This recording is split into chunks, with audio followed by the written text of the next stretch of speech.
Name तपाईले स्क्रिनमा देखिसक्नु भएको छ।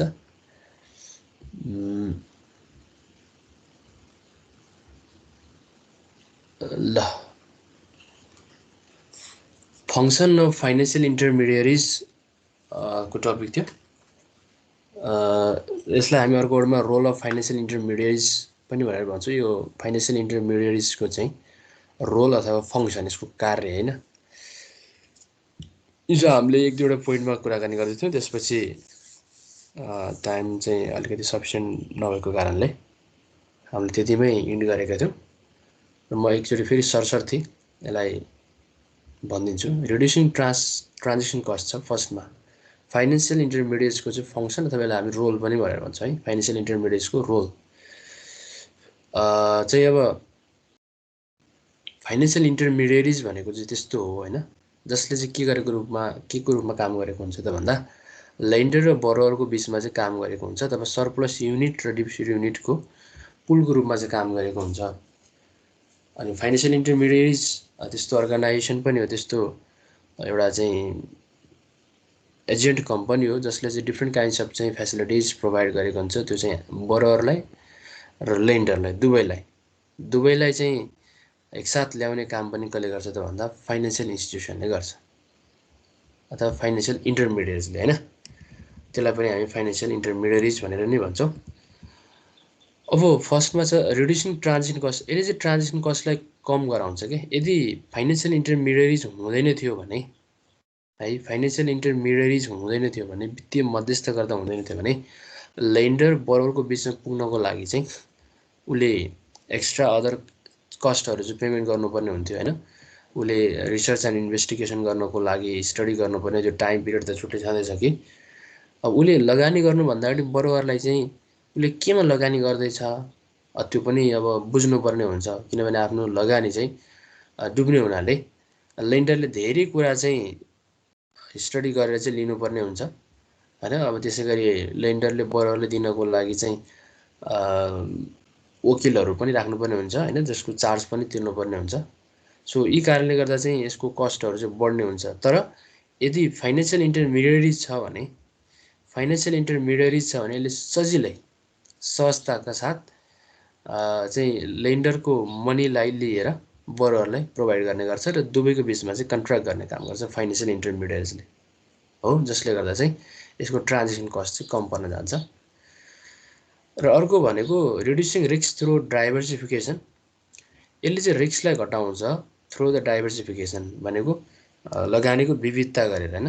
लगानी विविधता गर्नु नै डिफ्रेन्ट काइन्ड्स अफ पोर्टफोलियो बनाएर र लगानी चाहिँ भेरियस सेक्टरमा चाहिँ गर्नु हैन। हामी डिपोजिट गर्छौँ एउटा चाहिँ अर्गनाइजेसनमा, अनि त्यो अर्गनाइजेसन हुन्छ फाइनेन्शियल इन्टरमिडिएरिज, अनि त्यसबाट नै भेरियस अदर अर्गनाइजेसन अथवा अदर पर्सनहरूले चाहिँ के गरेका हुन्छन् त भन्दा बरो गरेका हुन्छन्। यसरी इन्डाइरेक्टली रूपमा चाहिँ हाम्रो मनी चाहिँ एउटा चाहिँ डाइभर्सिफिकेसन गरेको हुन्छ हैन, अथवा फाइनेन्शियल इन्स्टिट्युसनले चाहिँ त्यो रिस्क सबैले लिएको हुन्छ के। इन्भेस्टमेन्ट गर्दाखेरि चाहिँ फाइनेन्शियल इन्स्टिट्युसन अथवा फाइनेन्शियल इन्टरमिडिएट्सले चाहिँ त्यो रिस्कलाई लिएको हुन्छ, जसले गर्दा हाम्रो रिस्क चाहिँ के गर्छ भन्दा रिडक्सन गर्छ है। Transforming the financial assets. Financial एसेट्सलाई ट्रान्सफरिङ गर्नको लागि पनि फाइनेन्शियल इन्स्टिट्युसन चाहिन्छ। फाइनेन्शियल इन्स्टिट्युसन एउटा सहजताको रूपमा काम गर्छ, वित्तीय सहजताको रूपमा काम गर्ने भयो, वित्तीय मध्यस्थकर्ता र एजेन्टको रूपमा काम गर्ने भएको हुनाले यसले चाहिँ फाइनेन्शियल एसेट्सलाई चाहिँ इजिली ट्रान्सफरिङ गर्ने काम गर्छ है। प्रोभाइडिङ पेमेन्ट मेकानिजम भनेको चाहिँ यसले डिफ्रेन्ट काइन्ड्स अफ पेमेन्ट मेकानिजमहरू चाहिँ प्रोभाइड गर्छ हैन। जस्तै फर्स्टमा त हामीसँग भएको चाहिँ के हुन्छ त क्यास हुन्छ। त्यो क्यासलाई चाहिँ डिफ्रेन्ट फर्ममा चाहिँ हामीलाई चाहिँ प्रोभाइड गरेको हुन्छ क्या। क्यासलाई चाहिँ डिफ्रेन्ट फर्ममा चाहिँ प्रोभाइड गरेको हुन्छ। जस्तै त्यसलाई चाहिँ हामी के भन्छौँ भन्दा यो पेमेन्ट मेकानिजमको रूपमा चेकको रूपमा लिन सक्छौँ। यो चेक पनि केले दिन्छ त भन्दा फाइनेन्शियल इन्टरमिडिएट्सले दिन्छ।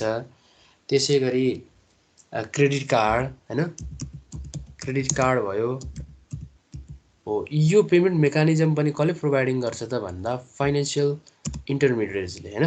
मैले हिजो पनि इक्जाम्पल दिएको थिएँ एउटा फाइनेन्शियल इन्टरमिडिएट्स के भन्छौँ हामी त्यसलाई, ब्याङ्क एउटा फर इक्जाम्पल ब्याङ्कको रूपमा लिन्छौँ हैन। यस्ता इन्टरमिडिएट्सहरू चाहिँ धेरै छन् है, जस्तै इन्सुरेन्स कम्पनी है। अब अरू पनि हुन्छ जस्तै यसमा डेबिट कार्ड भयो हैन, त्यसै गरी भिजा कार्ड भयो हैन, यी सबै चाहिँ अहिले चाहिँ एउटा फिचर्समा आएको हुन्छ डेबिट कार्ड।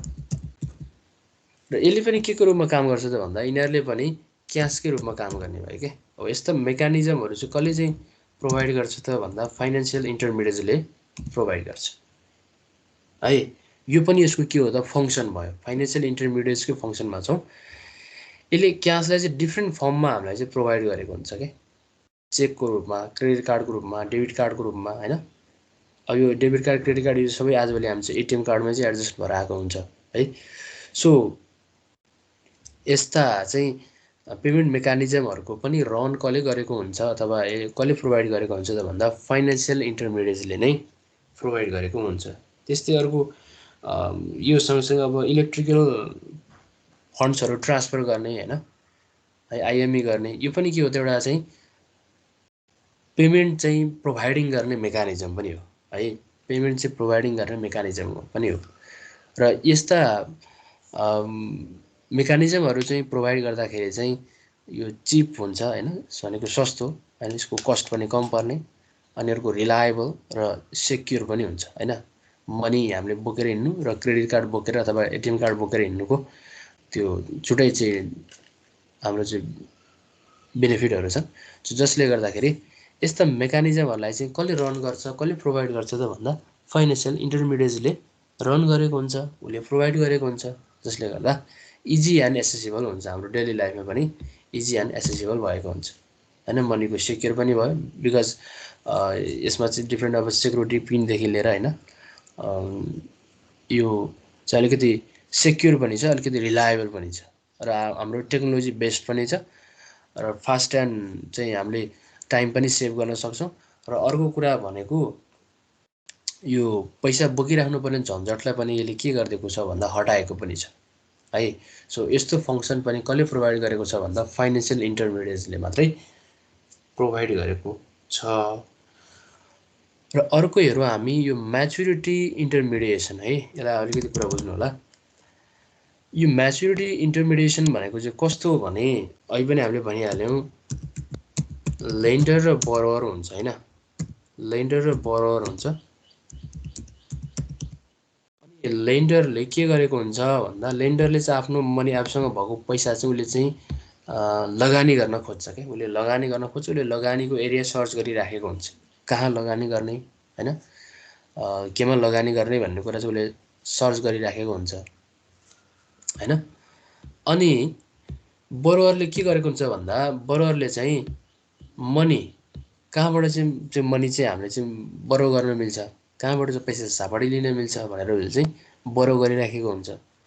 जस्तै लेन्डरले लगानी गर्दाखेरि कसैले अब 1 वर्ष मात्रै लगानी गर्न सकेको हुन्छ भनेको 1 वर्ष मात्रै अब लगानी गर्ने, त्यसपछि उसैलाई नै पैसा चाहिने, कसैले 2 वर्ष लगानी गर्ने त्यसपछि पैसा चाहिने, कसैले 3 वर्ष लगानी गर्ने त्यसपछि उसलाई नै पैसा चाहिने हुन्छ के। जस्तै सबै पर्सनको एउटै किसिमको चाहिँ नेचर हुँदैन, कसैलाई अब 4 वर्षसम्म चाहिँ पैसा चाहिँ उसले कहीँ कतै डिपोजिट गर्ने, त्यसपछि त्यो पैसा झिकेर चाहिँ घर बनाउने अथवा उसले केही बिजनेसहरू गर्ने, यो कामहरू हुन्छ के। भनेको लेन्डरले पर्टिकुलर एमाउन्ट चाहिँ के गरेको हुन्छ भन्दा डिफ्रेन्ट टाइम पिरियडमा चाहिँ उसले लगानी गर्न खोज्छ हो।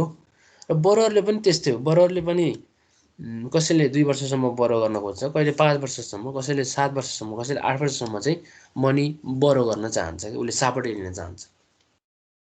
र यी दुवै म्याच्युरिटी इन्टरमिडिएसनलाई चाहिँ के गर्नको लागि भन्दा यसलाई यसको प्रब्लमलाई चाहिँ सल्भ गर्नको लागि बिचमा के आउँछ त भन्दा फाइनेन्सियल इन्स्टिट्युसन आउँछ अथवा फाइनेन्सियल इन्टरमिडिएट्स। अब फाइनेन्सियल इन्टरमिडिएट्स भइसके पछाडि चाहिँ के भयो त, यसले जति म्याच्युरिटीको लागि पैसा राख्नुपर्ने पनि अथवा इन्भेस्टमेन्ट गर्नु परे पनि कसलाई दिन्छ त भन्दा फाइनेन्सियल इन्स्टिट्युसनलाई दिन्छ अथवा फाइनेन्सियल इन्टरमिडिएट्सलाई दिन्छ हो। र बरोवरले पनि के गर्छ त भन्दा जति एमाउन्टको लागि उसलाई चाहिँ बरो गर्नुपर्ने एमाउन्ट उसले कहाँबाट लिन्छ त भन्दा यही फाइनेन्सियल इन्स्टिट्युसन अथवा फाइनेन्सियल इन्टरमिडिएट्सको थ्रुबाट लिन्छ हो। जसले गर्दा यी दुवैको म्याच्युरिटी इन्टरमिडिएसन चाहिँ के हुने भयो त, सल्भ हुने भयो हैन। किनभने लेन्डर आफैले चाहिँ बरोवरलाई सर्च गर्नु, बरोवरले लेन्डरलाई सर्च गर्नु, भनेको त्यो अलिकति डिफिकल्ट पनि हो। यदि सर्च गरेर यदि तिनीहरू दुईजना चाहिँ एक आपसमा चाहिँ मिट भयो भने पनि उनीहरूको कतिपय कुराहरू चाहिँ मिट भएको हुँदैन कि, कतिपय कुराहरू चाहिँ सल्भ भएको हुँदैन। बरुवारले 4 वर्षसम्म चाहिँ लोन लिन खोज्छ, लेन्डरले 2 वर्षसम्म मात्रै दिन खोज्छ हो। जसले गर्दाखेरि उनीहरूको म्याचुरिटी इन्टरमिडिएसन हुँदैन क्या। तर यी दुवैको प्रब्लमलाई सल्भ गर्नको लागि के हुन्छ त भन्दा फाइनेन्सियल इन्स्टिट्युसनमा त धेरै इन्भेस्टरहरू चाहिँ लेन्डरहरू चाहिँ जोडिएका हुन्छन्, धेरैजना बरोवरहरू चाहिँ जोडिएका हुन्छन्।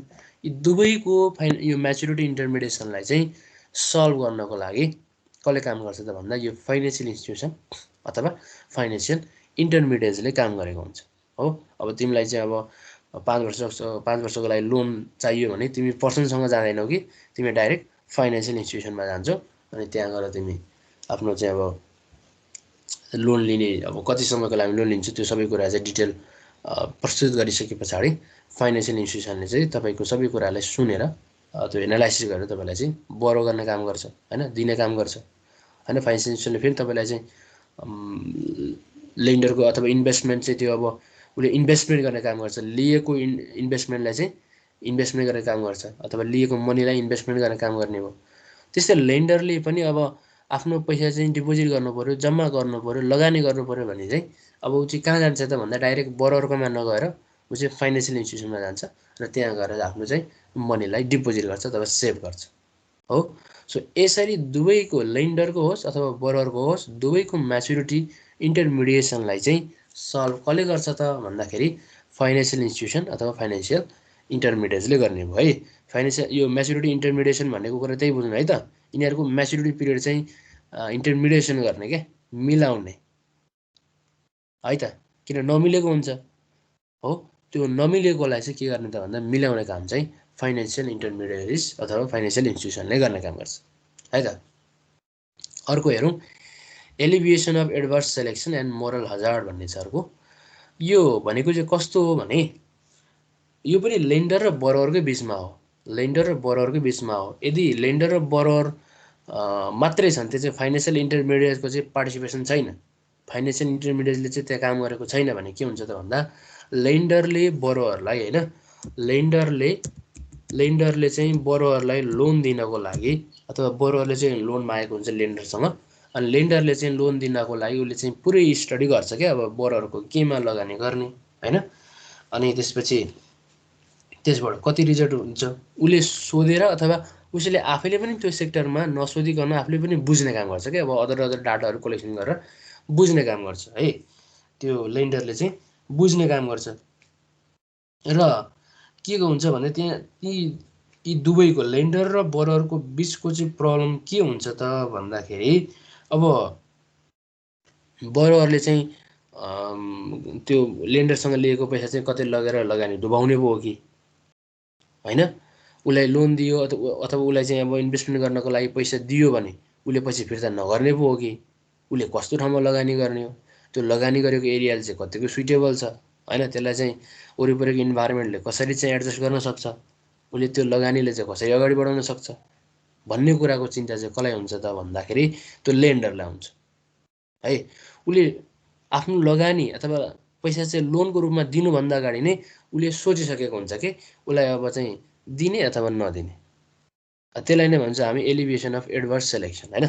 उसले सेलेक्सन गर्दाखेरि चाहिँ उसलाई चाहिँ एडभर्स चाहिँ परेको हुन्छ कि उसलाई चाहिँ अब लगानी गर्नको लागि पैसा दिने अथवा नदिने। किन कोही अब चिनेको मान्छे हुन्छ, कोही नचिनेको मान्छे हुन्छ होइन। चिनेको मान्छेले पनि चाहिँ उसलाई लगानीको लागि चाहिँ इन्भेस्टमेन्ट मनी चाहिँ प्रोभाइड गर्दाखेरि यो धेरै प्रकारको चाहिँ के हुन्छ त भन्दा कौतूहलता चाहिँ लेन्डरको मनमा चाहिँ उब्जेको हुन्छ र लेन्डरले सजिलै चाहिँ उसलाई चाहिँ के गर्दैन भन्दा मनी सप्लाई गर्दैन अथवा मनी चाहिँ इन्भेस्टमेन्ट गर्नको लागि चाहिँ उसलाई चाहिँ लोनको रूपमा सापट्टि दिँदैन होइन।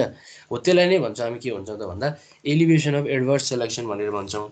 यो भन्नु नि के हो त भन्दा लेन्डरको मनमा उब्जेको चाहिँ लेन्डरको चाहिँ माइन्डमा क्रिएट भएको चाहिँ के हो त भन्दा बरोवरको प्रब्लम होइन।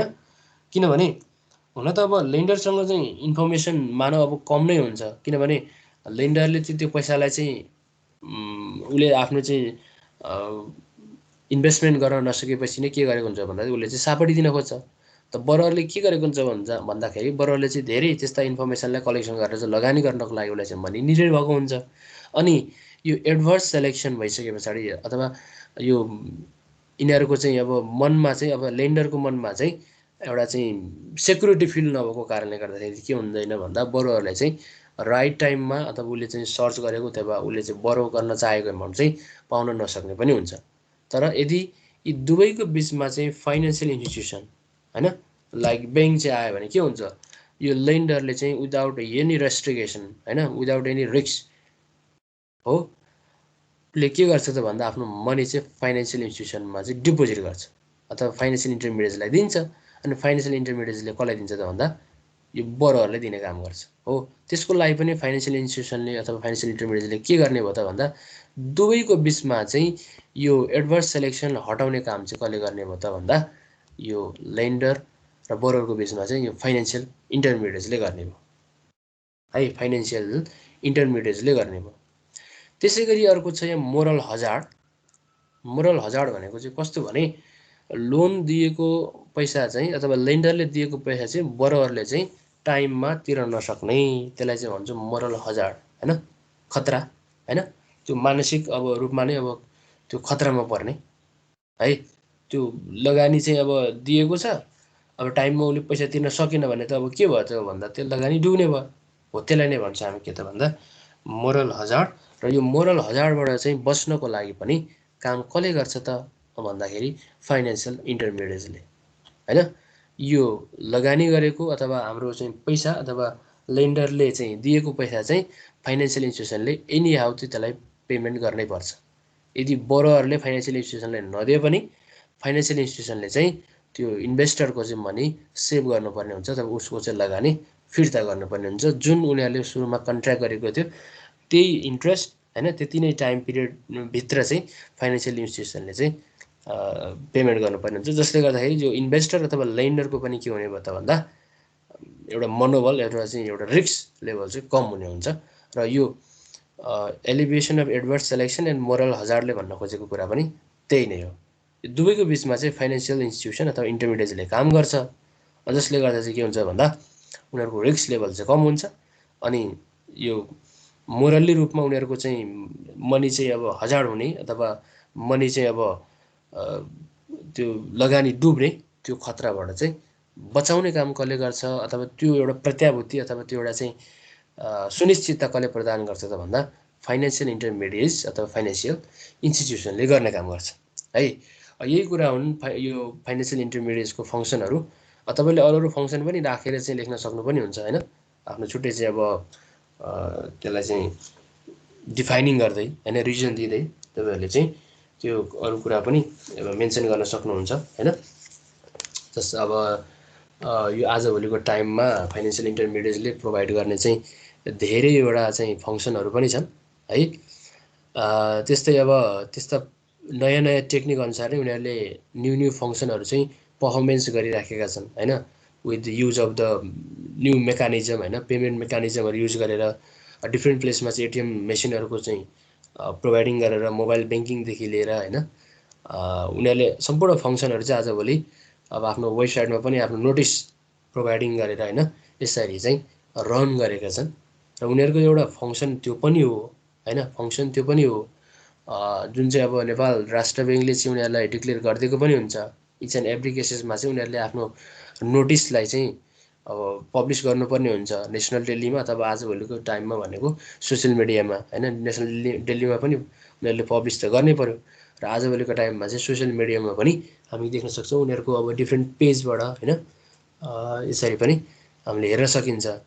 अनि इलेक्ट्रोनिक ट्रान्सफर मेथडबाट उनीहरूले चाहिँ फन्ड ट्रान्सफर गरिराखेका पनि हुन्छन् हैन, जसले गर्दाखेरि हामी चाहिँ भनेको धेरै छोटो समयमा हैन चाहिँ मनीलाई रिसिभ गर्न सक्छौँ है, with full of security and without more cost हैन, इजी एन्ड एसेसिबल वेमा हामी चाहिँ चिपर कस्टमा नै के गर्न सकेका हुन्छौँ भन्दा त मनी ट्रान्सफर पनि गर्न सकेका हुन्छौँ। र इच एन्ड एभ्री चाहिँ इन्भेस्टरहरूलाई यदि कुनै प्रब्लम छ भने त्यो इन्भेस्टरहरूले चाहिँ के गर्न सक्छन् भन्दा they can take the advice, they can get the suggestion from the financial intermediaries हैन। कुनै पनि पर्सन अथवा कुनै पनि अर्गनाइजेसनलाई यदि how to use the money, how to mobilise the money भन्ने कुराको चाहिँ अथवा कुनै लगानी सम्बन्धी चाहिँ चिन्तन छ भने त्यो चिन्तनलाई उसले के गर्न सक्छ त भन्दा यो फाइनेन्शियल इन्टरमिडियरिजमा गएर चाहिँ आफ्नो चाहिँ चिन्तनलाई चाहिँ सल्भ गर्न सक्ने हुन्छ हैन। उनीहरूले चाहिँ राइट चाहिँ एडभाइस दिने काम गर्छन्। कसलाई त भन्दा त्यो चाहिँ लेन्डर अथवा बरोहरूलाई हैन। उसले चाहिँ यदि पैसा लिनु छ भने पनि अब उसले कहाँ गएर भन्ने हो भन्दा फाइनेन्शियल इन्स्टिट्युसनमा हो। फाइनेन्शियल इन्स्टिट्युसन नै उनीहरूको लागि के भयो त भन्दा उनीहरूको प्रब्लम सल्भ गर्ने, उनीहरूको मनी प्रब्लमलाई सल्भ गर्ने, उनीहरूको इन्भेस्टमेन्ट इन्ट्रेस्टलाई चाहिँ के गर्ने त भन्दा सम्बोधन गर्ने हैन, रेस्पेक्ट गर्ने काम कसले गर्छ भन्दा यो फाइनेन्शियल इन्टरमिडियरिजले हो। यसरी हामी अरू अरू पोइन्ट पनि राखेर चाहिँ यसलाई इन्लार्जमेन्ट गर्न सक्छौँ है त।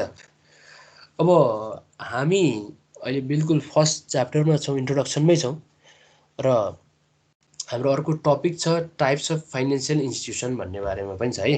टाइप्स अफ फाइनेन्शियल इन्स्टिट्युसन पनि छ, यसमा हामी अलिकति कुरा गरौँ।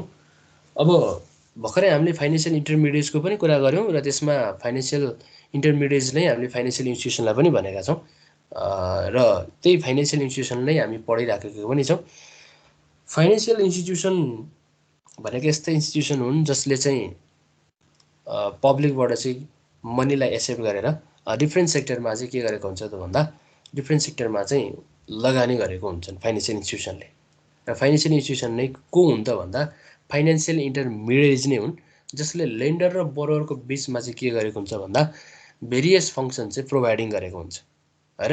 अहिले पनि हामीले भन्यौँ सजिलो इजी वेबाट लगानीकर्ताको लगानीलाई सम्बोधन गर्दै हैन, त्यसै गरी निडेड पर्सनलाई चाहिँ लोन प्रोभाइड गर्दै उनीहरूलाई चाहिँ डिफ्रेन्ट लोन मात्रै नभएर फाइनेन्शियल एडभाइजरको रूपमा काम गर्दै उनीहरूलाई चाहिँ फाइनेन्शियल सपोर्ट गर्दै यसरी होल इकोनोमीमा नै इन्क्रिजमेन्ट गर्नको लागि र डिफ्रेन्ट लेन्डर अथवा बोरोवरको चाहिँ उनीहरूको इन्भेस्टमेन्टलाई चाहिँ रेस्पेक्ट गर्दै अगाडि बढिराखेको हुन्छ र न्यू टेक्नोलोजीलाई पनि उनीहरूले आत्मसात गर्दै डिफ्रेन्ट फङ्सनहरू चाहिँ प्रोभाइडिङ गरेका हुन्छन् यो फाइनेन्शियल इन्स्टिट्युसनले हो।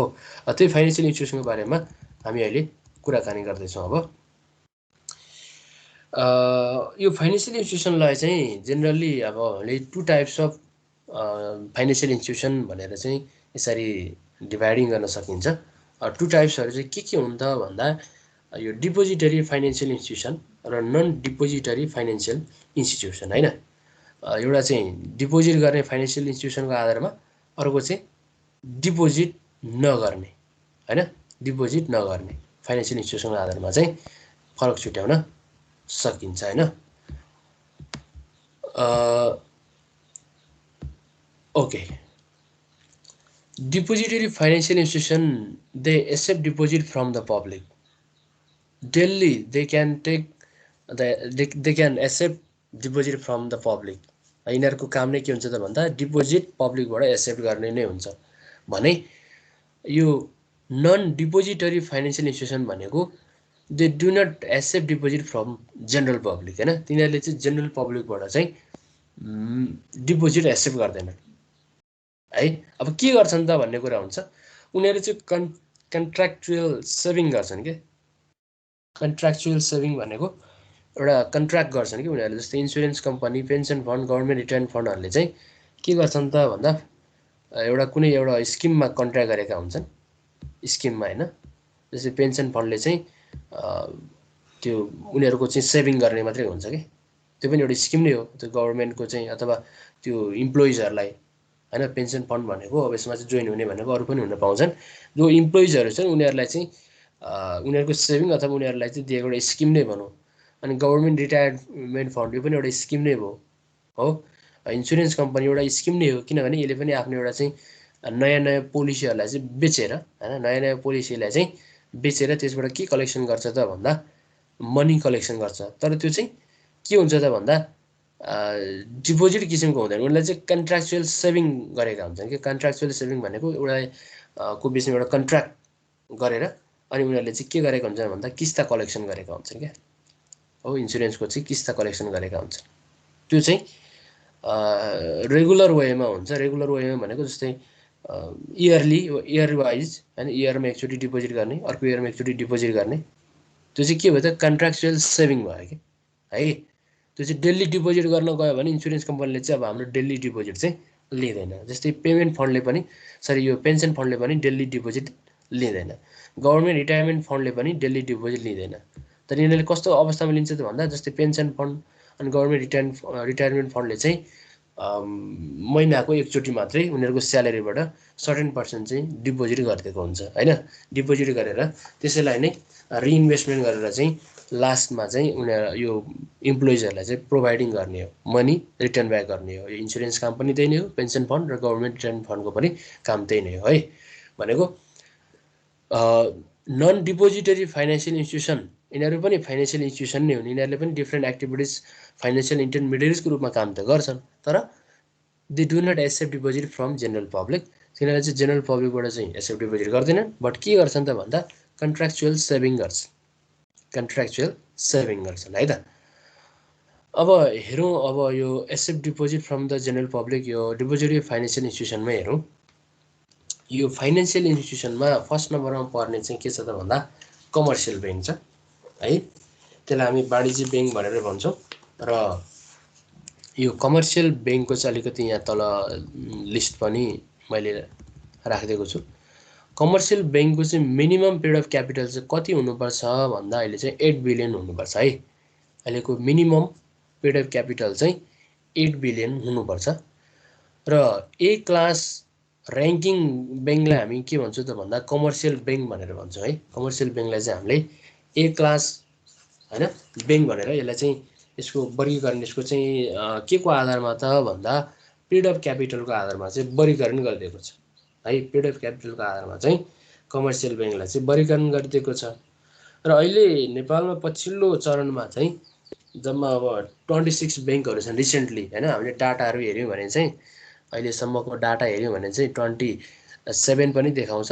यो हिमालयन ब्याङ्क र यो इन्भेस्टमेन्ट ब्याङ्क चाहिँ अहिले मर्जमा छ होइन, मर्जमा छ। त्यो आफ्टर मर्ज चाहिँ अब कतिवटा ब्याङ्क हुन्छन् त भन्दा 26 ब्याङ्क हुन्छन् है। 26वटा कमर्सियल ब्याङ्कहरू चाहिँ नेपालमा हुन्छन् है। र यो कमर्सियल ब्याङ्कले चाहिँ यो फाइनेन्सियल इन्स्टिट्युसन जो लाइसेन्स लिएको फाइनेन्सियल इन्स्टिट्युसनहरू छन् तिनीहरूको चाहिँ 86% चाहिँ के गरेको छ त भन्दा अक्युपाई गरेको छ। भनेपछि कमर्सियल ब्याङ्कले चाहिँ एकदम ठुलो मात्रामा चाहिँ पुँजीलाई चाहिँ के गरेको छ भन्दा मनीलाई चाहिँ मोबिलाइजेसन गरेको छ है। कमर्सियल ब्याङ्कले नै के गरेको छ त भन्दा हाम्रो होल इकोनोमीलाई नै के गरेको छ भने उनीहरूले चाहिँ धानेको पनि छ है। र यो कमर्सियल ब्याङ्कको अब के छ यिनीहरूको फङ्सनहरू के छन् भन्ने कुरा तपाईँलाई पनि थाहा छ। यसले चाहिँ मनी एक्सेप्ट गर्ने होइन, डिपोजिटलाई मोबिलाइज गर्ने, डिफ्रेन्ट टाइप्स अफ लोन चाहिँ प्रोभाइडिङ गर्ने होइन, विथ कोल्याटरल अथवा विदाउट कोल्याटरल होइन। त्यो लोन दिँदाखेरि चाहिँ धितो राखेर अथवा धितो नराखिकन पनि यिनीहरूले चाहिँ लोन दिने काम गर्छन्। त्यो पनि डिफ्रेन्ट टाइप्स अफ लोन होइन। अनि त्यसै गरी यो कमर्सियल ब्याङ्कले चाहिँ ग्यारेन्टी दिने काम पनि गर्छ होइन। यो ब्याङ्क ग्यारेन्टीहरू चाहिँ दिने कामहरू गर्छन्। र डिफ्रेन्ट अदर एजेन्सीहरूलाई होइन एजेन्सी सर्भिसहरू चाहिँ प्रोभाइड गर्ने काम गर्छन् होइन। अरू भनेको जस्तै यो कमर्सियल ब्याङ्कले चाहिँ अदर अब इन्स्टिट्युसनहरूलाई होइन अदर अर्गनाइजेसनहरूलाई पनि यिनीहरूले एजेन्सी सर्भिसहरू चाहिँ प्रोभाइड गरिराखेका छन् है त। अर्को छ अब डिपोजिटरी इन्स्टिट्युसनमा डेभलपमेन्ट ब्याङ्क है।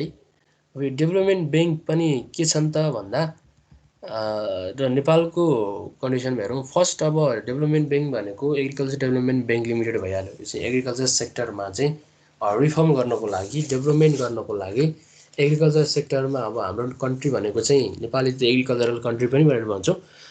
त कन्ट्रीको पिपललाई चाहिँ एग्रिकल्चर सेक्टरमा चाहिँ आउनको लागि ल्याउनको लागि यो चाहिँ गभर्मेन्ट स्तरबाट इस्टाब्लिस भएको ब्याङ्क पनि हो यो होइन। अहिले त यो कमर्सियल ब्याङ्क भइसकेको छ है। पहिला चाहिँ डेभलपमेन्ट ब्याङ्क थियो हो। सो एग्रिकल्चर डेभलपमेन्ट ब्याङ्क चाहिँ it was establish on the development on agro based industries होइन।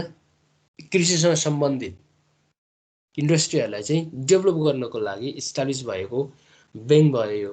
त्यसै गरी यो एनआइडिसी भनेको नेपाल इन्डस्ट्रियल डेभलपमेन्ट कर्पोरेसन हो। यो चाहिँ के गर्नको लागि भन्दा इन्डस्ट्रीलाई चाहिँ प्रमोट गर्नको लागि, इन्डस्ट्रीको चाहिँ डेभलपमेन्ट गर्नको लागि होइन। Provide the loan and promotional service to the industry. इन्डस्ट्रीहरूलाई चाहिँ लोन दिनको लागि र उनीहरूलाई चाहिँ प्रमोसन गर्नको लागि हैन, उनीहरूको चाहिँ डेभलपमेन्ट गर्नको लागि, ग्रोथ एन्ड डेभलपमेन्ट गर्नको लागि फर्स्ट टाइम इस्टाब्लिस भएको इन्डस्ट्री सेक्टरमा त्यो ब्याङ्कलाई चाहिँ हामीले चाहिँ एनआइडिसी भनेर भन्छौँ, नेपाल इन्डस्ट्रियल डेभलपमेन्ट कर्पोरेसन हो। र यो दुईवटा मात्रै चाहिँ ब्याङ्कहरू थिए सुरुवाती अवस्थामा, र पछि चाहिँ गभर्मेन्टले चाहिँ लिबरलाइजेसन पोलिसी लिइसकिसके पछाडि डिफ्रेन्ट अदर ब्याङ्कहरू पनि इस्टाब्लिस भए under the bank and financial act अनुसार हैन। ब्याङ्क एन्ड फाइनेन्सियल एक्ट भनेको बाफियाज भनेर भन्छौँ आजभोलि पनि हामी त्यसलाई। हो त्यसको अन्डरमा डिफ्रेन्ट डेभलपमेन्ट ब्याङ्कहरू चाहिँ इस्टाब्लिस भएका छन्। अहिलेको रिसेन्ट डाटालाई हेऱ्यौँ भने चाहिँ 19वटा ब्याङ्कहरू छन्। अहिले पछिल्लो डाटालाई हेऱ्यौँ भने 19वटा ब्याङ्कहरू छन्। अहिले म तपाईँहरूलाई सो पनि गर्छु कुन कुन ब्याङ्कहरू हुन् भनेर। अलिकति हामी यसलाई चाहिँ कम्प्लिट गरौँ, त्यसपछि म यो राष्ट्र ब्याङ्कको चाहिँ त्यो आर्टिकल हैन, राष्ट्र ब्याङ्कको सर्वे गरेको रिपोर्ट पनि तपाईँलाई देखाइहाल्छु के कति मात्रामा ब्याङ्कहरू छन् भनेर। यो 19 को मिड जुलाईसम्म चाहिँ 29 डेभलपमेन्ट ब्याङ्कहरू थिए। अहिले चाहिँ यो मर्जर एन्ड एक्विजिसनले गर्दाखेरि के गरेका छन् भन्दा ब्याङ्कको सङ्ख्याहरू चाहिँ घटिरहेका छन् हैन। त्यो चाहिँ कमर्सियल ब्याङ्क होस् अथवा डेभलपमेन्ट ब्याङ्क होस्, यिनीहरूको सङ्ख्या चाहिँ के हुँदैछ भन्दा घटिराखेको छ। अब यो डेभलपमेन्ट ब्याङ्कले पनि के गर्छ त भन्दा डिफ्रेन्ट सेक्टरमा चाहिँ जेनरल पब्लिकलाई डेभलप गर्नको लागि हैन, डेभलपमेन्ट गर्नको लागि उनीहरूलाई चाहिँ अब डिफ्रेन्ट टेक्निकल एसिस्टेन्स प्रोभाइडमेन्ट गर्ने, अनि लोवर चाहिँ रेट अफ इन्ट्रेस्टमा चाहिँ लोन प्रोभाइड गर्ने हैन, अनि त्यसै गरी एसएफ डिपोजिट गर्ने, ग्रान्टिङ लोन गर्ने हैन, different kinds of loan provide गर्ने, यी कामहरू पनि कसले गर्छन् त भन्दा डेभलपमेन्ट ब्याङ्कहरूले गर्ने काम गर्छन् हो। र यसको मिनिमम पिरियड अफ क्यापिटल चाहिँ 2.5 बिलियन। जस्तै नेसनल लेभलका डेभलपमेन्ट ब्याङ्क छन् भने त्यसलाई चाहिँ के चाहिन्छ त भन्दा मिनिमम पिरियड अफ क्यापिटल चाहिँ 2.5 बिलियन भएको हुनु पर्यो यदि नेसनल लेभल चाहिँ रन हुने ब्याङ्क छ भने। त्यसै गरी 4 to 10 डिस्ट्रिक्टसम्म रन हुने गरी चाहिँ प्रस्पेक्टसमा चाहिँ मेन्सन गरिएको ब्याङ्क छ भने उनीहरूले चाहिँ 1.2 बिलियन चाहिँ पिरियड अफ क्यापिटल चाहिँ मिनिमम चाहिँ के गर्नुपर्ने हुन्छ त भन्दा मिनिमम क्यापिटल चाहिँ फुलफिलमेन्ट गर्नुपर्ने हुन्छ है। त्यसै गरी 1 to 3 डिस्ट्रिक्ट 1 देखि 3 जिल्लासम्म रन हुने गरी इस्टाब्लिस भएको डेभलपमेन्ट ब्याङ्क छ भने उनीहरूले चाहिँ 500 मिलियन चाहिँ के गर्नुपर्ने हुन्छ त भन्दा पिरियड अफ क्यापिटल चाहिँ पुर्याउनु पर्ने हुन्छ है। पिरियड अफ क्यापिटल भनेको चाहिँ हामी यसलाई चुक्ता पुँजी भनेर भन्छौँ है। र यो डेभलपमेन्ट ब्याङ्क चाहिँ बी क्लास अफ ब्याङ्क हुन्। यिनीहरूको चाहिँ के को आधारमा त भन्दा पिरियड अफ क्यापिटलकै आधारमा हो। यो पनि कमर्सियल ब्याङ्क चाहिँ ए क्लास अफ ब्याङ्क भयो भने डेभलपमेन्ट ब्याङ्क चाहिँ के भयो त भन्दा बी क्लास अफ ब्याङ्क भयो है त। र यो डेभलपमेन्ट ब्याङ्कले चाहिँ लाइसेन्स लिएका अथवा लाइसेन्स जो चाहिँ फाइनेन्सियल इन्स्टिट्युसनबाट लाइसेन्स लिएको छ हो त्यो अर्गनाइजेसनको पेरिफेरीमा, त्यो अर्गनाइजेसनको चाहिँ भिडमा यसले चाहिँ कति अकुपाई गर्छ त भन्दा 11% चाहिँ अकुपाई गर्छ डेभलपमेन्ट ब्याङ्कले है। 11% चाहिँ अकुपाई गर्ने काम केले गर्छ त भन्दा डेभलपमेन्ट ब्याङ्कले गर्ने काम गर्छ है त। अब हामी अर्को नेक्स्ट नम्बरमा हेरौँ। त्यसलाई चाहिँ हामी भन्छौँ नेक्स्ट नम्बरमा यो फाइनेन्स कम्पनी है। फाइनेन्स कम्पनीलाई हेरौँ है त। Finance company and micro credit development ब्याङ्कहरू छन्। यो फाइनेन्स कम्पनी सी क्लास हो भने यो चाहिँ डी क्लास हो। यसलाई छुट्टै छुट्टै रूपमा हेरौँ। फाइनेन्स कम्पनीको मिनिमम पिरियड अफ क्यापिटल चाहिँ कति हुन्छन् त भन्दा 800 मिलियन। यो चाहिँ 4 to 10 डिस्ट्रिक्टमा रन हुने हैन, उनीहरूको चाहिँ वर्किङ एरिया 4 देखि 10 वटा जिल्ला चाहिँ उनीहरूको कार्यक्षेत्र भएको फाइनेन्स कम्पनीले मिनिमम पिरियड अफ क्यापिटल चाहिँ कति पुर्याउनु पर्यो भन्दा 800 मिलियन चाहिँ मिनिमम पिरियड अफ क्यापिटल चाहिँ पुर्याउनु पर्ने हुन्छ। त्यसै गरी 1 to 3 डिस्ट्रिक्ट रन हुने फाइनेन्स कम्पनीले चाहिँ 400 मिलियन चाहिँ यो पिरियड अफ क्यापिटल चाहिँ मिनिमम चाहिँ फिलअप गर्नुपर्ने हुन्छ क्या। मिनिमम चाहिँ यिनीहरूले चाहिँ पुरा गर्नुपर्ने हुन्छ है। चुक्ता पुँजी चाहिँ मिनिमम पुरा गर्नुपर्ने हुन्छ। अब यो फाइनेन्स कम्पनीको र माइक्रो क्रेडिट डेभलपमेन्ट ब्याङ्कको काम पनि के हो त भन्दा यिनीहरूको काम पनि चाहिँ ग्रान्टिङ द लोन्स हो हैन। एसएफ डिपोजिट अथवा collection of deposit and granting the loans from the general public. General पब्लिकबाट चाहिँ डिपोजिटलाई एसेप्ट गर्ने र निडेड पर्सन अथवा अर्गनाइजेसनलाई चाहिँ निडी पर्सन अर निडी अर्गनाइजेसनलाई चाहिँ लोन प्रोभाइड गर्ने काम गर्छन् यिनीहरूले है। यिनीहरूले पनि के गर्ने हुन्छ भन्दा ब्याङ्किङ सर्भिस नै प्रोभाइड गर्ने नै हुन् यिनीहरूले पनि। तर यो चाहिँ यिनीहरूले चाहिँ भनेको एउटा फिक्स एरियामा होइन, फिक्स डिस्ट्रिक्टमा मात्रै चाहिँ यिनीहरूले आफ्नो चाहिँ वर्क पर्फर्मेन्स गर्न पाउने हुन्छन् है। फिक्स एरिया हुन्छ, जस्तै 4 to 10 डिस्ट्रिक्ट भनेपछि एउटा चाहिँ फिक्स एरिया भयो यसको चाहिँ कार्यक्षेत्र। अनि 1 to 3 डिस्ट्रिक्ट भनेपछि नि यसको चाहिँ कार्यक्षेत्र पनि के हुने भयो त, फिक्स हुने भयो हो। So national finance companies and finance companies covering 4 to 10 district होइन। यो 4 to 10 डिस्ट्रिक्ट मात्रै नभएर यदि नेसनल लेभलमा पनि रन हुनको लागि यसलाई चाहिने चाहिँ के हो त भन्दा 800 मिलियन नै है। यो national level finance and finance कम्पनीजको लागि कति चाहिन्छ त मिनिमम पिरियड अफ क्यापिटल भने यो चाहिँ 800 मिलियन होइन। नेसनल लेभलको लागि पनि यही नै हो, NATIONL नेसनल लेभल अथवा 4 to 10 डिस्ट्रिक्ट रन हुने फाइनेन्स कम्पनीको लागि मिनिमम पिरियड अफ क्यापिटल चाहिँ कति चाहिने हुन्छ त भन्दाखेरि 800 मिलियन चाहियो। त्यसै गरी 1 to 3 डिस्ट्रिक्ट रन हुने अथवा 1 to 3 डिस्ट्रिक्ट चाहिँ यिनीहरूको वर्किङ एरिया भएको चाहिँ फाइनेन्स कम्पनीलाई चाहिँ 400 मिलियन मिनिमम क्यापिटल रिक्वायरमेन्ट छ हो। र यो फाइनेन्स कम्पनी चाहिँ 19 को मिड जुलाईसम्म चाहिँ 23 थियो भने अहिले चाहिँ अथवा 23 त होइन, यो अहिले पनि अब यसको चाहिँ अब सङ्ख्या घटेकै छ होइन फाइनेन्स कम्पनीको। 19 को मिड जुलाईसम्म 23 थियो मिड जुलाईसम्मको डाटामा भने अहिले चाहिँ सी क्लास ब्याङ्कको चाहिँ 21 भेटाएको छु मैले अहिलेको रिसेन्ट डाटामा। कतिपय मर्जरमा पनि छन् होइन, त्यो अहिले हामी पनि हेरौँला। अहिले मैले 21 राखेको छु, अहिले चाहिँ यो चेन्ज पनि हुनसक्छ यसमा भनेको आधिकारिक अब डाटाहरू चाहिँ अहिले पछिल्लो चरणमा आउन बाँकी नै छ भनेको। कतिपय मर्जरहरू भर्खर गएको छन्, जस्तै नबिल ब्याङ्कले चाहिँ अहिले युनाइटेड फाइनेन्सलाई भर्खरै मर्जरमा लगेको छ। अरू पनि फाइनेन्स कम्पनीहरू चाहिँ कोही 1-2वटा चाहिँ मर्जमा नै छन्, त्यो कुन कुन छन् अहिले हामी हेरिहाल्छौँ है त। त्यसै गरी अर्को छ micro credit development bank. Micro credit development bank यो पनि अब माइक्रो अनि क्रेडिट डेभलपमेन्ट ब्याङ्क हुन्, यिनीहरूले नि डेभलपमेन्ट फङ्सन नै प्रोभाइड गर्ने हो। र माइक्रो भन्दा सर हामीले चाहिँ केलाई जनाउँछ भन्दा चाहिँ सानो के, यसको वर्किङ एरिया चाहिँ एउटा फिक्स एरियामा मात्रै भएको र यिनीहरूको पिरियड क्यापिटल पनि कम नै भएको हुन्छ कि, यिनीहरूको पिरियड क्यापिटल पनि थोरै हुन्छ। सो त्यो कारणले गर्दा जहाँ चाहिँ यो डेभलपमेन्ट ब्याङ्कहरू पुग्न सकेका छन् होइन हाम्रो भिलेज एरियातिर हो, यस्ता चाहिँ एरियामा चाहिँ रन भएको अथवा त्यहाँका चाहिँ किसानहरूलाई, त्यहाँका चाहिँ अब इन्भेस्टरहरूलाई, त्यहाँको चाहिँ अब पर्सनहरूलाई जो चाहिँ इन्टरप्रिनियरहरू छन् उनीहरूलाई चाहिँ सहजता प्रदान गर्नको लागि नै माइक्रो क्रेडिट डेभलपमेन्ट ब्याङ्कको चाहिँ इस्टाब्लिसमेन्ट भएको छ।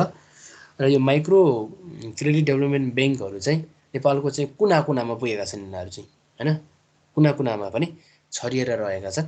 र यिनीहरूको चाहिँ मिनिमम पिरियड क्यापिटल भनेको चाहिँ सुरुवाती टाइममा चाहिँ 100 मिलियन छ नेसनल लेभलको लागि है। 100 मिलियन चाहिँ यिनीहरूले नेसनल लेभल रन हुने यदि कार्यक्षेत्र भएको माइक्रो क्रेडिट डेभलपमेन्ट ब्याङ्क छ भने तिनीहरूको चाहिँ मिनिमम पिरियड क्यापिटल चाहिँ 100 मिलियन छ। त्यसै गरी रिजनल लेभलमा रन हुने कुनै एउटा चाहिँ रिजन होइन, कुनै एउटा चाहिँ क्षेत्रमा होइन रन हुने चाहिँ माइक्रो क्रेडिट डेभलपमेन्ट ब्याङ्कले चाहिँ मिनिमम पिरियड अफ क्यापिटल चाहिँ 60 मिलियन चाहिँ यसको रिक्वायरमेन्ट छ। त्यसै गरी 1 to 4 डिस्ट्रिक्ट चाहिँ वर्किङ एरिया भएको माइक्रो क्रेडिट डेभलपमेन्ट ब्याङ्कको चाहिँ मिनिमम पिरियड अफ क्यापिटल चाहिँ 20 मिलियन र 1 to 3 यो चाहिँ 1 to 3 डिस्ट्रिक्ट है, यो मिलियन भएको चाहिँ 1 to 3 डिस्ट्रिक्ट चाहिँ यसको वर्किङ एरिया भएको होइन। 1 to 3 डिस्ट्रिक्ट चाहिँ यसको चाहिँ वर्किङ एरिया भएको माइक्रो क्रेडिट डेभलपमेन्ट ब्याङ्कले चाहिँ मिनिमम 10 मिलियन चाहिँ के गर्नुपर्ने हुन्छ त भन्दा 10 मिलियन चाहिँ यो मिनिमम पिरियड अफ क्यापिटल चाहिँ फर्मेसन गर्नुपर्ने हुन्छ। र यो माइक्रो क्रेडिट डेभलपमेन्ट ब्याङ्कहरू चाहिँ यसलाई हामी के भन्छौँ भन्दा होलसेल एन्ड रिटेल ब्याङ्क पनि भनेर भन्छौँ।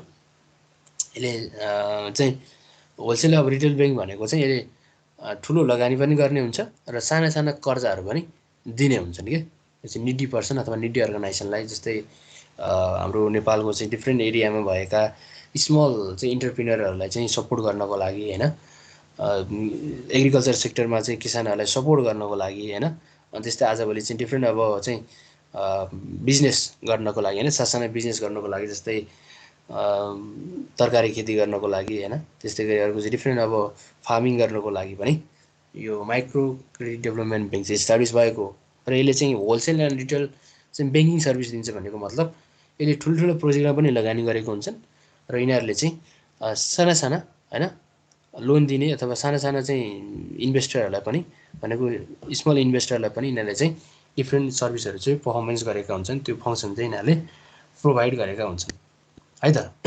यिनीहरू चाहिँ के भयो त भन्दा डिपोजिटरी इन्स्टिट्युसनहरू भयो, अहिले त्यही कुराकानी गऱ्यौँ हामीले। र डिपोजिटरी इन्स्टिट्युसनमा अरू पनि छन्, त्यसलाई हामी saving and credit association and mutual saving bank भनेर भन्छौँ, र त्यसै गरी क्रेडिट युनियनहरू पनि छन्।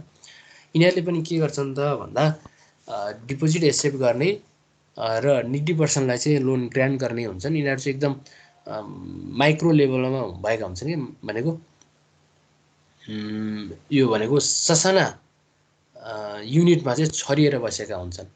सेभिङ एन्ड क्रेडिट एसोसिएसन भनेको चाहिँ हाम्रो डिफ्रेन्ट नेपालको चाहिँ डिफ्रेन्ट भिलेजहरूमा हुन्छन्। अब यो चाहिँ हैन, भिलेजमा पनि 2-3 वटा भएका हुन्छन्, जसले चाहिँ त्यही भएका पिपलहरूको चाहिँ सेभिङलाई एक्सेप्ट गरेर अनि क्रेडिटलाई चाहिँ ग्रान्टिङ गरेका हुन्छन्। जहाँ चाहिँ ब्याङ्कहरूको भनेको ब्याङ्कहरूको चाहिँ त्यहाँ चाहिँ स्थान नभएको ठाउँमा, ब्याङ्कहरू चाहिँ इस्टाब्लिस नभएको चाहिँ ठाउँमा चाहिँ यो सेभिङ एन्ड क्रेडिट एसोसिएसनले चाहिँ के गरेका हुन्छन् त भन्दा लाइक ब्याङ्किङ हैन, ब्याङ्किङ फङ्सन नै प्रोभाइडिङ गरेका हुन्छन्। भनेको ब्याङ्किङ फङ्सन भनेको accept deposit and providing loan हैन, डिपोजिट एक्सेप्ट गरेर लोन प्रोभाइडिङ गरेका हुन्छन् है।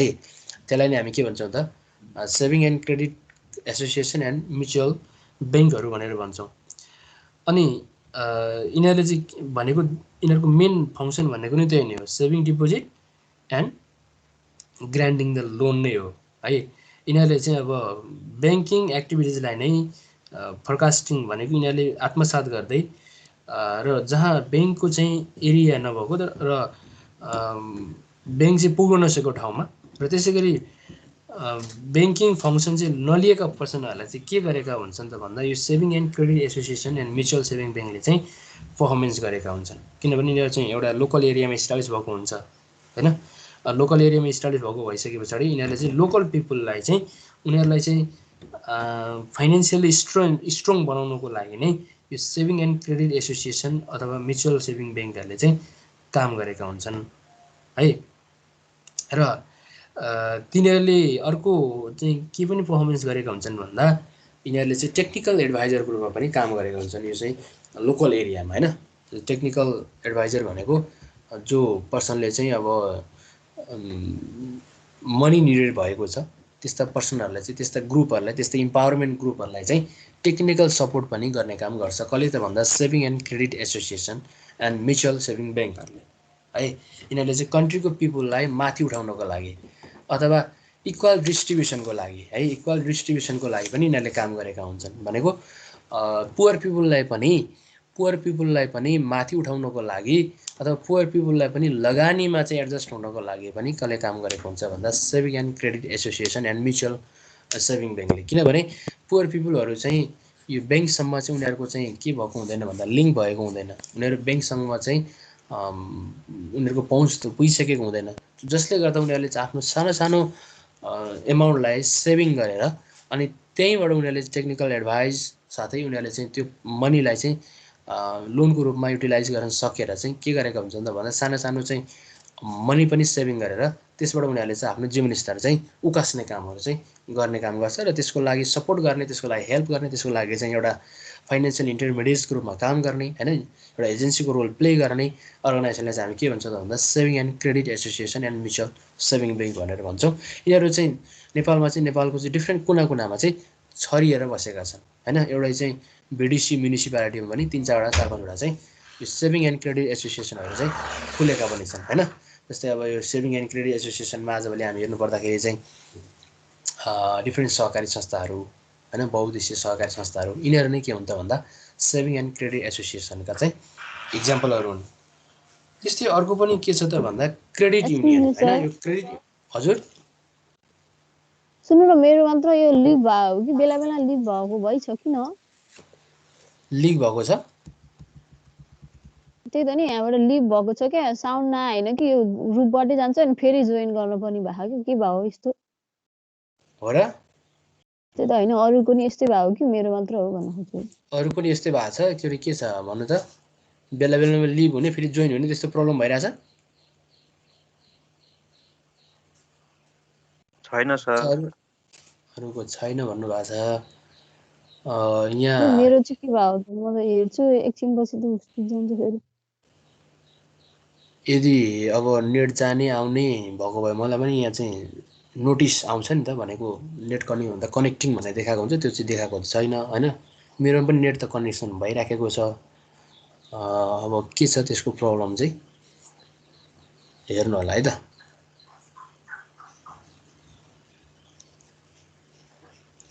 ओके, हामी क्रेडिट युनियनमा कुराकानी गरिरहेछौँ। क्रेडिट युनियन पनि के हुन्छ भन्दा यिनीहरू चाहिँ डिपोजिटरी फाइनेन्सियल इन्स्टिट्युसन हुन्। यो क्रेडिट युनियनले पनि के गरेका हुन्छन् त भन्दा डिपोजिटलाई एक्सेप्ट गरेका हुन्छन् र लोन पनि प्रोभाइडिङ गरेका हुन्छन् डिफ्रेन्ट मेम्बरहरूलाई है, डिफ्रेन्ट मेम्बरहरूलाई। अब नेपालको कन्टेक्समा चाहिँ saving and credit cooperative and saving and credit कोअपरेटिभको कलेक्सन गरेर डिपोजिट उनीहरूले काम गर्ने भनेको, जस्तै यो क्रेडिट युनियनहरू यिनीहरूको काम भनेको नै स्मल एमाउन्टमा चाहिँ डिपोजिट सेभ गर्ने अथवा एक्सेप्ट गर्ने है, उनीहरूको मेम्बरबाट है, उनीहरूको मेम्बर। अब यो saving and credit association and mutual saving bank र क्रेडिट युनियनमा चाहिँ मेम्बर बन्नुपर्ने हुन्छ। अनि त्यो हाम्रो गाउँ समाजतिर चाहिँ मेम्बर बनेका हुन्छन् क्या, सदस्य बनेका हुन्छन्, खाता खोलेका हुन्छन् र उनीहरूले प्रत्येक महिना अथवा प्रत्येक हप्ता होइन उनीहरूले कसरी अब डिपोजिट गर्छन्, अथवा एक महिनामा पनि उनीहरूले 2-3 चोटि उनीहरूको चाहिँ क्यापेसिटी कतिको छ होइन त्यसको आधारमा के उनीहरूले अब एक महिनाभित्र चाहिँ अब मिनिमम गर्नुपर्ने सेभिङ अथवा त्योभन्दा बढी पनि गर्न सकिन्छ। मिनिमम गर्नुपर्ने सेभिङ र त्योभन्दा बढी पनि गर्न सकिन्छ। मैले देखेको चाहिँ त्यस्तो 1-2वटा सहकारीमा पनि त्यो छ। अथवा छोटो छोटो यो सेभिङ एन्ड क्रेडिट एसोसिएसनको रुल्सहरू पनि फरक फरक हुन्छन्। एनी वे उनीहरूले गर्ने वर्क भनेको चाहिँ त्यही नै हो होइन। भनेको सेभिङ एन्ड क्रेडिट भनेको एसेट डिपोजिट त्यो सेभिङ भयो, अनि ग्रान्टिङ लोन भनेको त्यो पनि के भयो, त्यो क्रेडिट भयो होइन। उनीहरूले आफ्नो मेम्बर कन्ट्रीबाट डिपोजिट एक्सेप्ट गर्छन् र मेम्बरलाई नै के गरेका हुन्छन् त भन्दा त्यो क्रेडिट पर्फर्मेन्स गरेका हुन्छन्, क्रेडिट चाहिँ प्रोभाइड गरेका हुन्छन्। मानव एउटा स्मल युनिट भनेको फार्मरलाई हेऱ्यौँ। अब फार्मरले के गरेको हुन्छ भन्दा फार्मिङ गरेर केही चाहिँ रकम चाहिँ आर्जन गरेको हुन्छ, ऊ चाहिँ ब्याङ्कसम्म जान सकेको हुँदैन कि। हाम्रो भिलेज एरियामा ब्याङ्क पनि पुगेको छैन। अहिले चाहिँ अब राष्ट्र ब्याङ्कको नीतिअनुसार चाहिँ प्रत्येक पालिकामा चाहिँ अब ब्याङ्क पुर्याउने भनेर पनि यो नीति ल्याएको पनि छ। र अझै पनि केही चाहिँ गाउँपालिका र यो नगरपालिकामा चाहिँ ब्याङ्कहरू पुग्न नसकेको स्थिति पनि छ र धेरै जस्तोमा पुगिसकेको पनि छ। अब पुगे पनि के छ त भन्दा उनीहरूले चाहिँ ठुलो डिपोजिट मात्रै लिने हुन्छ क्या। जस्तै ब्याङ्कले चाहिँ डेली चाहिँ 100 रुपिस चाहिँ डिपोजिट लिने त्यो चाहिँ एक्टिभिटिज त्यो फङ्सन चाहिँ पर्फर्मेन्स गरेको छैन। जस्तै अब कुनै एउटा चाहिँ एक्सटेन्सन काउन्टर भयो भने त्यहाँ चाहिँ हुनसक्छ होइन। एक्सटेन्सन काउन्टर भनेको जस्तै यो नगरपालिकामा, अनि त्यस्तै गरी अदालतमा होइन, अनि त्यसै गरी चाहिँ यो जूमा होइन, हो यस्तो एरियामा चाहिँ के हुन्छ त भन्दा धेरै मान्छेहरू चाहिँ त्यहाँ आएका हुन्छन् भिजिट गर्नको लागि। अनि त्यहाँ चाहिँ सानो सानो एमाउन्ट कलेक्सन गर्दा पनि के हुन्छ त ठुलो एमाउन्ट हुन्छ। अनि त्यस्तो एरियामा चाहिँ ब्याङ्कहरूले एक्सटेन्सन काउन्टर खोलेर बसेका हुन्छन्। तर अब भिलेज एरियामा त के हुँदैन त भन्दा सबैजना चाहिँ ब्याङ्कको एसेसेबल अथवा ब्याङ्कको पहुँचमा पुगिसकेको हुँदैन। र उनीहरूको नजिकको चाहिँ के हुन्छ त, उनीहरूको नजिकको फाइनेन्सियल इन्स्टिट्युसन अथवा फाइनेन्सियल इन्टरमिडिएट चाहिँ को हुन्छ त भन्दा यो saving and credit association, mutual saving ब्याङ्कहरू र क्रेडिट युनियनहरू हुन्छन्।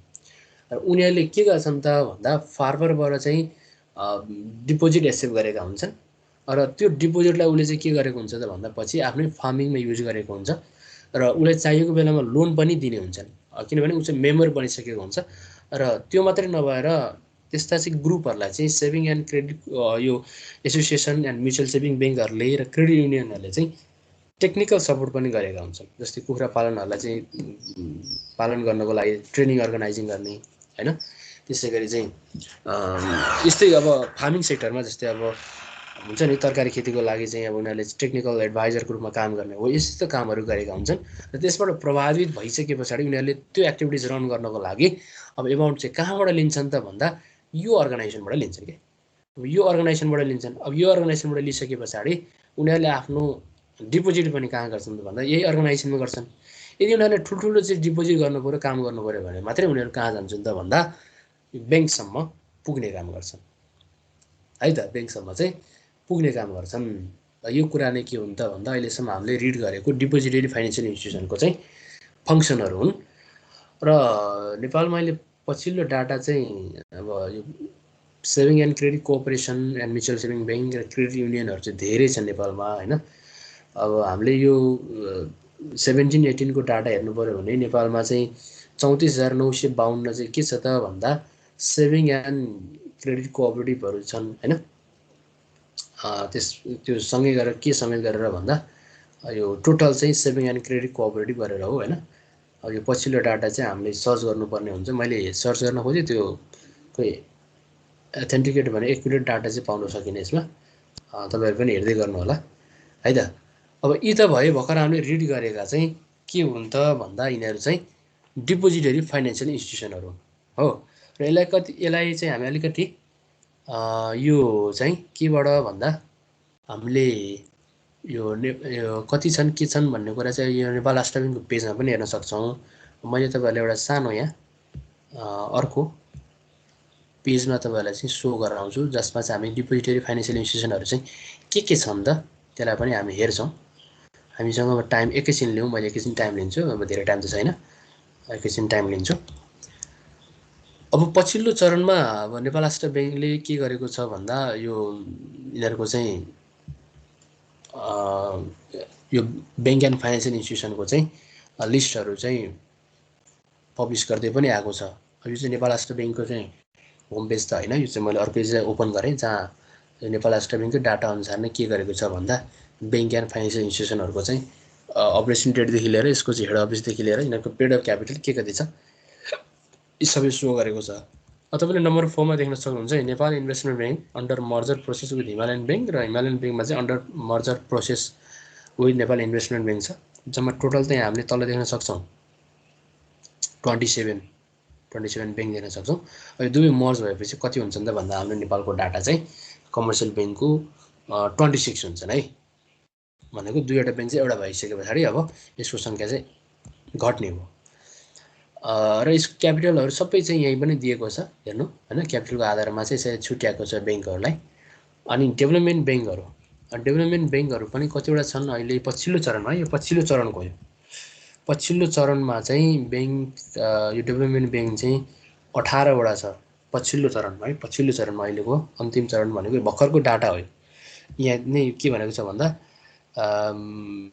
Paid of capital are based on the financial statement as shown of the ANRP mid April भनेको भर्खरै गएको महिनाको मध्यतिरको डाटामा 2021 को रिपोर्टको आधारमा यो चाहिँ यसको चाहिँ पेड अफ क्यापिटल हो यो चाहिँ हैन अहिले हामीले पनि भनिहाल्यो चाहिँ पेड अफ क्यापिटलहरू यिनीहरू चाहिँ अब कुन एरियामा रन भएको रिजनल एरिया नेसनल लेभल हैन यो डेभलपमेन्ट ब्याङ्क पनि नेसनल लेभल मुक्तिनाथ विकास ब्याङ्क नेसनल लेभल भयो त्यसै गरी ज्योति विकास यिनीहरू नेसनल लेभलका छन् र रिजनल लेभलका पनि छन् र यो अहिले सहारा विकास ब्याङ्क पनि केमा गएको छ त भन्दा गरिमा विकास ब्याङ्कसँग चाहिँ यो चाहिँ एक्विजिसन प्रोसेसमा रहेछ है मर्जर र एक्विजिसन भन्ने दुईवटा चाहिँ यसको प्रोसेसहरू छन् मर्जर भनेको दुईवटा कम्पनी दुईवटा चाहिँ ब्याङ्कहरू एक आपसमा मिल्नु हो मिलेर चाहिँ रन हुने एक्विजिसन भनेको चाहिँ गरिमा ब्याङ्कले चाहिँ के गर्ने यसलाई चाहिँ एक्विजिसन भनेको यसलाई पुरै लिने यसलाई चाहिँ एक्वायर गर्ने अब यसको पुरै एक्वायर गरिसकेपछि यो सहारा विकास ब्याङ्क चाहिँ हटेरै जान्छ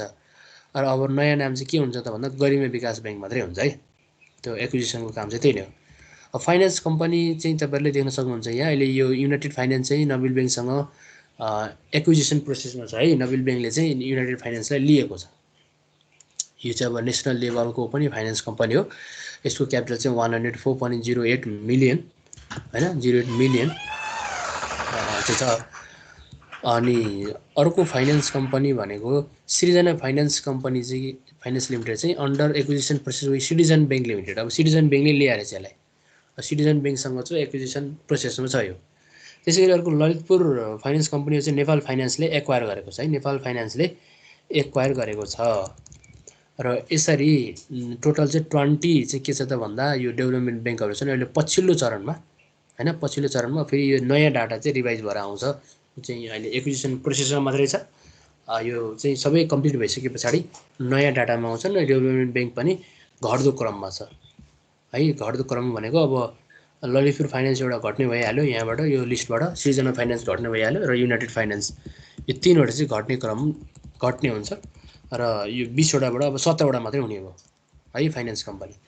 त्यसै गरी अब माइक्रो क्रेडिट डेभलपमेन्ट ब्याङ्क यो चाहिँ धेरै छन् है, यो टोटल यो पनि यसले घटेको डाटा नै हो, यो 72 छ। यो घट्नुभन्दा अगाडिको डाटा हामीले हेरिहालेको थियौँ, कति हेरेका थियौँ भने त्यो चाहिँ यो माइक्रो क्रेडिट चाहिँ 76 है, यो चाहिँ अलिकति अगाडिको डाटा हो। यो चाहिँ अलिकति अगाडि भनेको यो चाहिँ यो अप्रिलभन्दा अघिल्लो चरणको डाटा चाहिँ 76 थियो र अप्रिलमा आइसके पछाडि यसको डाटा चाहिँ घटेर कति भयो त भन्दा अब 72 भएको छ हैन। यो पनि मर्जरमा जाने अथवा यो पनि दुईवटा कम्पनीहरू मिलेर एक आपसमा रन हुने अथवा एक्विजिसनमा जाने पनि हुन्छ है, त्यस्तो छ यो पनि। यिनीहरू नै भए यो ब्याङ्क एन्ड फाइनेन्सियल इन्स्टिट्युसनको चाहिँ टोटल लिस्ट। यो लिस्ट तपाईँहरूले गुगलमा गएर list of bank in Nepal, bank and financial institution in Nepal भनेर सर्च गर्नुभयो भने तपाईँले चाहिँ फाइन्ड आउट गर्न सक्नुहुन्छ। र यदि तपाईँहरू चाहिँ ब्याङ्किङ तयारी गर्दै हुनुहुन्छ भने यो डाटाहरूलाई चाहिँ तपाईँले एकदम ख्याल गर्नुपर्ने हुन्छ है त। भनेको कतिवटा चाहिँ ब्याङ्कहरू छन् हैन, अनि नेसनल लेभलमा रन हुनको लागि डेभलपमेन्ट ब्याङ्कको चाहिँ अब मिनिमम पेड क्यापिटल कति हुनु पर्यो, कति हुनुपर्छ हैन। टोटल अहिले चाहिँ माइक्रो क्रेडिट डेभलपमेन्ट ब्याङ्कहरू चाहिँ कतिवटा छन् हो, यस्ता डाटाहरू चाहिँ तपाईँले याद गर्नुहोला भन्दै आजको क्लास चाहिँ अब हामी यतिमै सीमित गर्दै हैन चाहिँ क्लोज गर्न चाहन्छु। म तपाईँहरूलाई कुनै त्यस्तो क्वेसन राइज गर्नुपर्ने छ, तपाईँको मनमा लागेको